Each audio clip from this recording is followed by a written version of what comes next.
Hi friends, स्वागत है आपका हमारे यूट्यूब चैनल ग्लांस एकेडमी पर। आज की इस वीडियो में हम डिस्कशन करेंगे कि अरस्तु के अनुसार उसका राज्य कैसा था। क्या आदर्शवादी राज्य था या व्यवहारिक राज्य था या प्लेटो के राज्य से कितना अलग था या वही सेम था। ठीक है दोस्तों, और इससे पहले हमने प्लेटो के सभी टॉपिक पर डिस्कशन किया है जो आपके civil services exam UPSC IAS के ऑप्शनल पेपर के लिए हेल्पफुल है। साथ ही साथ UGC NET JRF assistant professor TGT PGT के एग्जाम जीआईसी लेक्चर सभी एग्जाम्स के लिए ये इंपॉर्टेंट है। मुख्य रूप से सिविल सर्विसेज एग्जाम्स के लिए हमने आंसर फॉर्मेटिंग पैटर्न पे हम स्टडी कर रहे हैं। प्लेटो के लगभग 6 से 7 टॉपिक को हमने कवर किया है। अरस्तु की दास प्रथा भी कवर की है और इसी तरीके से हम बाकी पॉलिटिकल साइंस के पूरे कंप्लीट टॉपिक को कवर करेंगे। तो जिन लोगों ने अभी तक चैनल को सब्सक्राइब ना किया हो प्लीज़ चैनल को सब्सक्राइब करिएगा और बेल नोटिफिकेशन ऑन हो जाए जिससे आपको नोटिफिकेशन हमारी सबसे पहले मिल जाए। तो शुरू करते हैं, आइए आज के हम टॉपिक की। आज हमारा टॉपिक है कि राज्य की प्रकृति, यानी जो अरस्तु का राज्य है वो किस प्रकार का राज्य है, इस पर हम अध्ययन करेंगे, चर्चा करेंगे। तो देखिए, किसी भी आंसर की जो जान होती है वो होती है भूमिका और कंक्लूजन। ये दो चीज़ें सबसे इंपॉर्टेंट होती हैं कि आप भूमिका कैसी लिख रहे हैं, कंक्लूजन कैसा लिख रहे हैं, तब आपका एग्जामिनर आपको बेस्ट मार्क्स देता है। अब भूमिका लिखने के लिए मैंने बताया है प्लेटो के 6 क्वेश्चन में 6 जो टॉपिक कवर किए 6 टॉपिक उसमें बहुत डिटेल से बताया। जिन लोगों को अगर भूमिका नहीं लिखनी आ रही वो उसमें जाएं, प्लेटो में देखें कि कैसे मैंने भूमिका को बताया है। सेम वही पूरे के पूरे थिंकर में लगेगा। यहाँ पे बता दूं मैं आपको कि आप अरस्तु के कुछ इंपॉर्टेंट फैक्ट कलेक्ट करिए, जैसे उसकी अध्ययन पद्धति कैसी है, इस पर हम विचार करेंगे जो है कि साथ ही साथ जो उसकी प्रसिद्ध पुस्तक है पॉलिटिक्स, तो पॉलिटिक्स में उसने कैसा स्टेट बताया है, कैसे उसने स्लेवरी के सिस्टम के बारे में बात की, ये सारी डिटेल से चर्चा की जाएगी। और आप लिख सकते हो इसमें कि उसकी पद्धति जो थी अध्ययन की, आगमनात्मक तुलनात्मक जो 158 देशों का अध्ययन किया, साथ ही साथ व्यवहारिक जो है कि, तो इस तरीके से आप उसकी भूमिका बना सकते हैं अरस्तु के प्रश्न की। और फिर डिपेंड करेगा कि आपका अरस्तु का जो प्रश्न है वो किस तरीके से पूछा गया है। आदर्शवाद, राजनीति विज्ञान के पिता, इन सभी के बारे में। इवन कि अरस्तु का जो हमने पहला टॉपिक दास प्रथा कवर किया है उसमें बहुत अच्छे से बताया कि आप अरस्तु की भूमिका कैसे लिख सकते हो। यहां हम डिस्कस करेंगे अब इसके राज्य की प्रकृति की। तो देखिए, सेकंड टॉपिक आता है इसमें आंगिक राज्य। क्या टॉपिक आता है? हेडिंग। आपको पॉइंट वाइज लिखना है, हेडिंग वाइज लिखना है, जो आपको बेस्ट लगे। मैंने दोनों ही पैटर्न में लिखा है, हेडिंग वाइज भी है, उसके अंतर्गत कुछ पॉइंट्स भी हैं। तो देखते हैं हम। कह रहा है आंगिक राज्य। आंगिक राज्य का मतलब क्या होता है? जो राज्य प्राकृतिक होते हैं, स्वाभाविक होते हैं, आंगिक संस्था है, यानी राज्य नेचुरल है, उसका निर्माण किसी व्यक्ति ने नहीं किया। राज्य नेचुरल है, स्वाभाविक है, आंगिक है। और राज्य सद्गुणी जीवन की प्राप्ति में सहायक होता है, यानी मनुष्य का जीवन नैतिक होना चाहिए, सद्गुणी होना चाहिए, जिसके लिए राज्य आवश्यक है। क्यों? क्योंकि ये सोद्देश्यात्मक पद्धति पर आधारित है। यानी टेलीलॉजिकल मेथड में अरस्तु कहता है कि हर किसी वस्तु का कोई ना कोई उद्देश्य होता है। जिस प्रकार से वृक्ष का उद्देश्य होता है फल देना, छाया देना, चाकू का उद्देश्य होता है काटना, उसी तरीके से राज्य का भी एक उद्देश्य होता है जो व्यक्ति को सद्गुणी जीवन के लिए बना रहता है। वहीं राजनीति विज्ञान की स्वायत्ता की अगर हम बात करते हैं तो इसने कहा है, जिस प्रकार से प्लेटो ने सामूहिक हित व न्याय पर बल दिया कि समाज का हित होना चाहिए, अरस्तु ने भी समाज की भलाई को आवश्यक माना है। अर्थात ये लोग आदर्शवादी हैं तो ये व्यक्ति को फोकस नहीं करेंगे बल्कि समुदाय और समाज की बात करेंगे। वहीं इन्होंने क्या कह दिया कि अरस्तु ने आपके क्या कहा है? अरस्तु ने जो है राजनीति विज्ञान को नीति शास्त्र से स्वतंत्र कर एक दूसरे का पूरक माना है। यानी जो प्लेटो कह रहे थे, गांधी कहते थे कि राजनीति विज्ञान नैतिकता का पार्ट होना चाहिए, नीति शास्त्र का पार्ट होना चाहिए, लेकिन अरस्तु ने क्या किया? राजनीति विज्ञान को नीति शास्त्र से अलग कर दिया और एक दूसरे का पूरक बता दिया। जबकि प्लेटो ने क्या कहा था? राजनीति और नैतिकता एक ही सिक्के के दो पहलू माने गए थे। कहने का मतलब हो गया कि जो व्यक्ति अगर राजनीति विज्ञान का पालन कर रहा है, राजनीति विज्ञान में कार्य कर रहा है, तो उसे नीति शास्त्र का भी पालन करना चाहिए। ऐसा प्लेटो ने कहा है, गांधी ने कहा है। लेकिन अरस्तु इस चीज़ से मानता है कि नैतिकता अर्थात नीति शास्त्र और राजनीति विज्ञान दोनों ही अलग अलग विषय हैं। अगली इसमें एक हेडिंग देख सकते हैं कि इसका राज्य कैसा था। तो हम देख सकते हैं कि अरस्तु का जो राज्य एक प्राकृतिक और नैतिक संस्था है, अर्थात राज्य प्राकृतिक है, स्वाभाविक है, आंगिक संस्था है। यानी राज्य की जो निर्माण है वो व्यक्ति ने नहीं बल्कि प्रकृति के द्वारा किया गया, नेचुरल है। इसी तरीके से परिवार भी प्राकृतिक है, अतः राज्य भी प्राकृतिक है। तो यहाँ पर ये क्या कह रहा है अरस्तु कि जिस तरीके से राज्य प्राकृतिक है, क्योंकि मतलब परिवार जो प्राकृतिक है उसी तरीके से राज्य भी प्राकृतिक आपका है। आगे हम देखते हैं यहाँ पर और क्या पॉइंट्स हैं। एक मिनट गाइज। तो यहाँ पर हम देखते हैं कि राज्य को उसने बताया कि एक नैतिक संगठन है। कैसा संगठन है? नैतिक संगठन है, अर्थात नैतिकता का कार्य करेगा।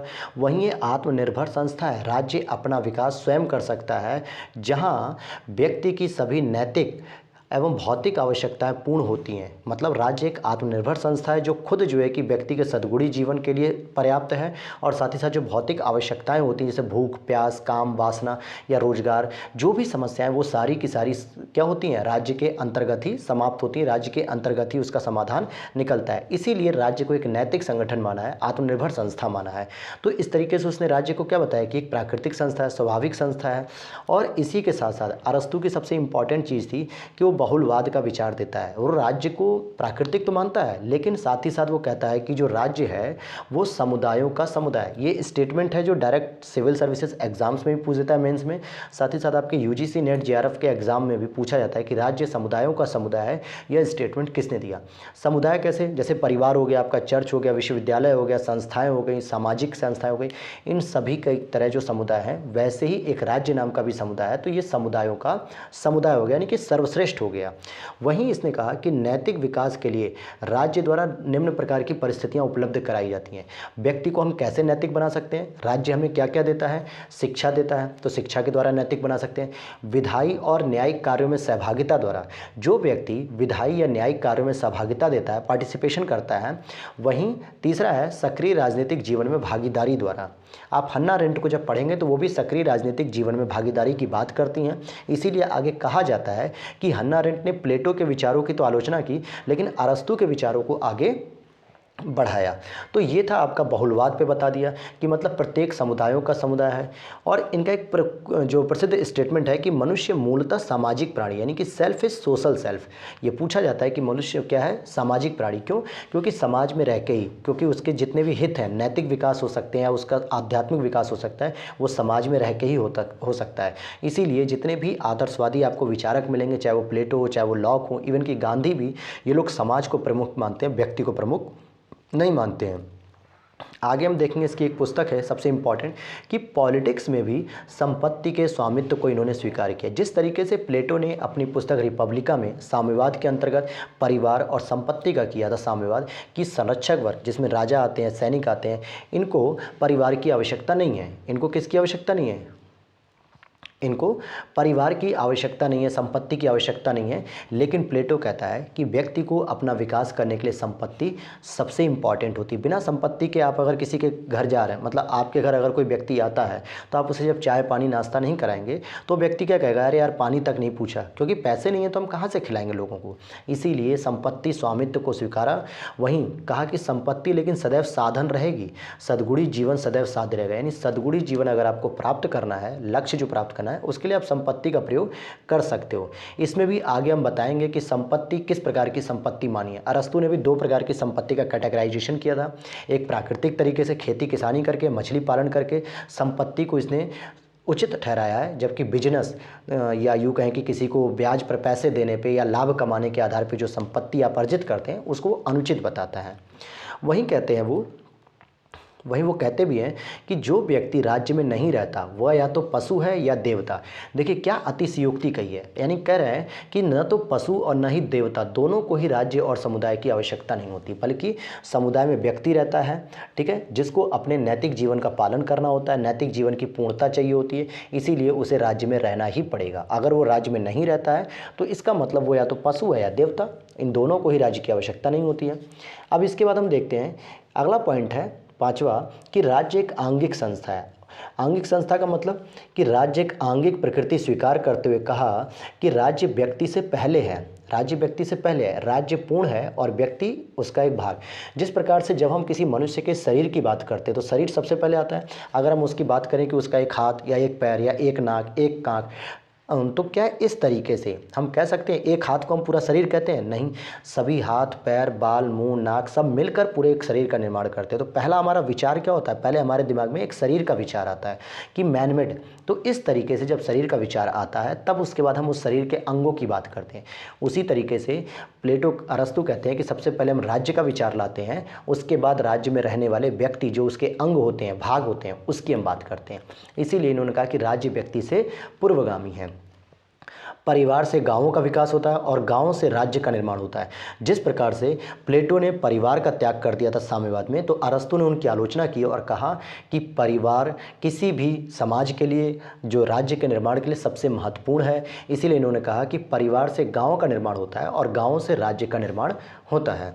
अरस्तु का चिंतन मध्य मार्गी है। अगला पॉइंट, मध्य मार्गी व व्यवहारिक, क्योंकि प्लेटो क्या है कि बहुत अतिवादी यानी कि बहुत आदर्शवादी हो जाते हैं, जबकि अरस्तु ने कहा कि समाज को चलाने के लिए हमें विधि का शासन का प्रयोग करना ही चाहिए। हम लोगों से नैतिकता की बात कर सकते हैं कि भाई आपको इस तरीके का व्यवहार करना चाहिए, इस तरीके का व्यवहार नहीं करना चाहिए, लेकिन फिर भी विधि का शासन होना चाहिए। तो इसलिए अरस्तु क्या करता है, मध्य मार्गी और व्यवहारिक तरीके का प्रयोग करता है।